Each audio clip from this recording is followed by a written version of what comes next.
Okay, I love Nicki Minaj, but she seems to have completely gone off the rails. Her new diss track Bigfoot is an apparent response to Megan Thee Stallion's Hiss, which has got the whole internet picking sides between Nicki and Megan. The drama between the two of them reached a boiling point over the weekend and reminded us all how long it's been since we've seen some real rap beef. So Megan's song touched on various aspects of her life as a public figure, but it was one line in particular that caught the attention of Nicki, when she said, "These girls don't be mad at Megan, these girls mad at Megan's law." Right away, fans were running to Google trying to work out what Megan's law really meant. Turns out it's a federal law requiring law enforcement to make information available about registered offenders.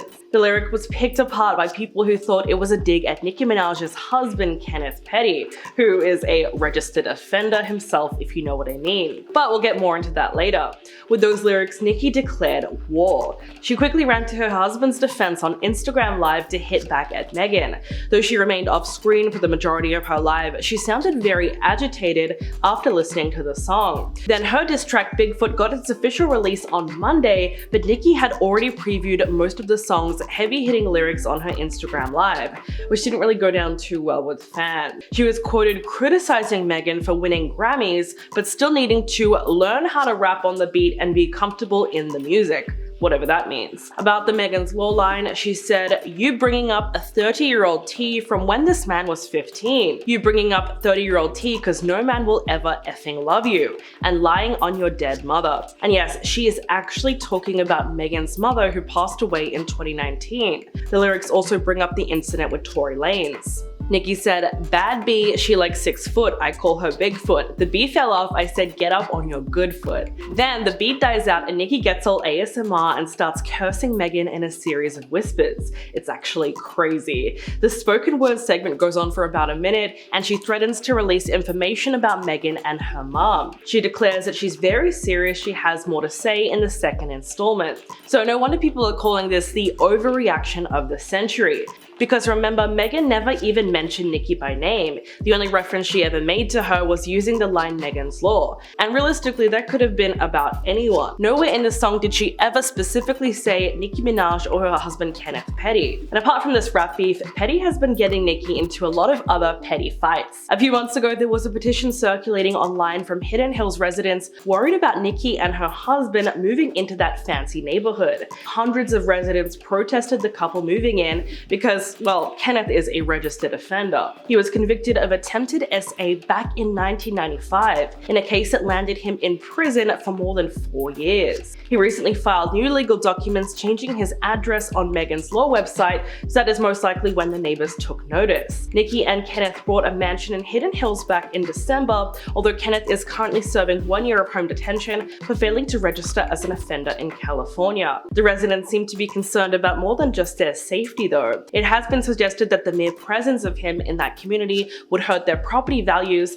and it would affect the general feel of the area. So there is clearly a strong pushback to the idea of him moving in, despite the fact that they had already bought the $19 million home. The petition said Kenneth Petty is a level 3 offender and has a high likelihood of reoffending. He was also found guilty for taking out a man. The Petty couple moving in would lead to the appraisal value of our homes to go down due to safety concerns. It would lead to children and women being a target. The residents of Hidden Hills must put our residents' safety first. Don't wait to receive a letter from the government saying a predator has moved in near you. Do not allow this dangerous offender to live near you. That situation was just another example of how controversial Nicki and Kenneth's relationship has proven to be. Because of his criminal past, she's had to defend him from criticism numerous times. In August of 2021, the couple was sued by Jennifer Hugh, the woman he was convicted of attempting to attack. She filed a lawsuit alleging that the two of them continuously targeted her to try to make her take back her original claim.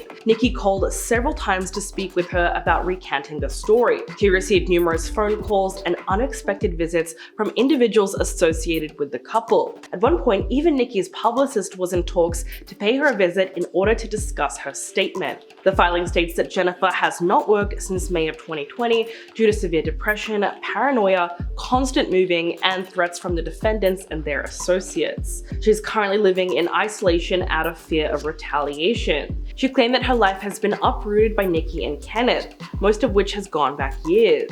She opened up about the life-altering backlash that she received when she decided to step forward and share her account of the incident.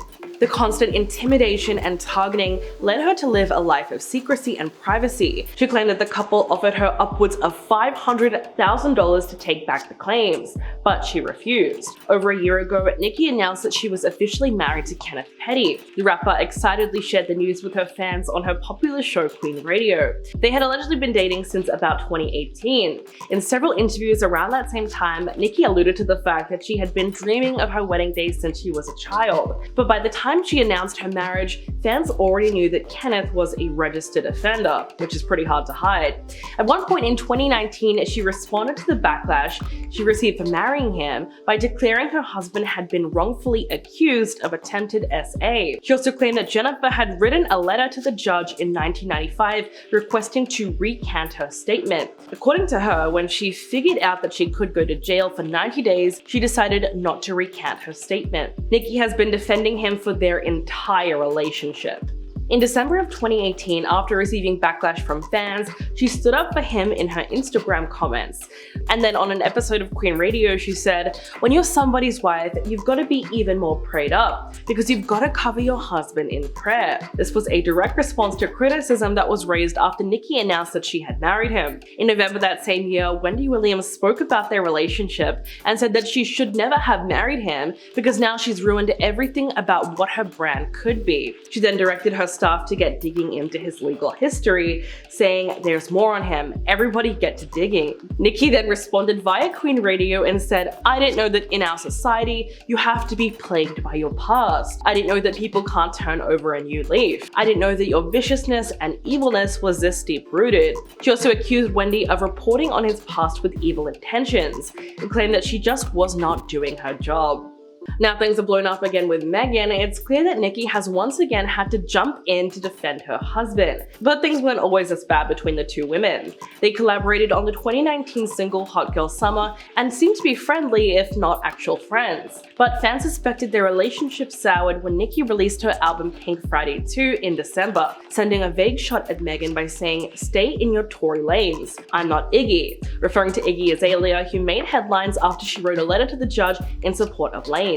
And if you remember the media circus surrounding the trial, it was a crazy time. Megan bravely told the courtroom about how the early morning incident unfolded. She explained that she was in the car with Tory Lanez, his bodyguard, and her friend Kelsey Harris after a party at Kylie Jenner's house. Megan testified that Lanez became upset with her once she asked him to leave the party, leading to an argument breaking out on the drive home. According to the rapper, there was tension in the car and she didn't want Kelsey to know that she and Lanez previously had an intimate relationship.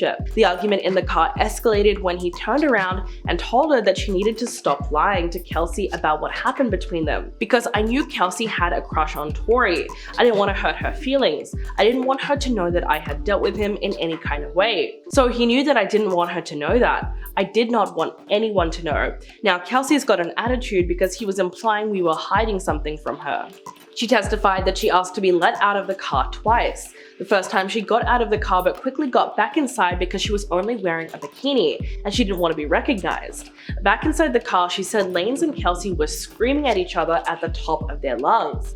And as they approached her house, it was then that the confrontation became even more hostile. Once Megan asked to get out of the car again, she said that she and Lanez had started insulting one another's musical careers. He told her that she wasn't successful, and she fired back with that same insult, telling him, quote, "This is where you're at in your career. This is where you're at with your music." And I feel like that really rubbed him the wrong way. He kept yelling and cursing. As she started walking away, Lanez then pointed his weapon at her feet and fired 5 shots while yelling, "Dance." Megan recalled that moment and she realized what was happening. She said, "I don't even have time to turn all the way around. I didn't have to use my feet to turn around." She then demonstrated how she turned her head without needing to turn her entire body. And that was when she saw him holding the weapon. Because her main injury was located in the back of her left foot, the defense was expected to say that she was not facing her attacker. So her claim that she actually saw him carry out the attack would then be deemed unreliable. At this moment, Megan said that she was in shock and she felt scared.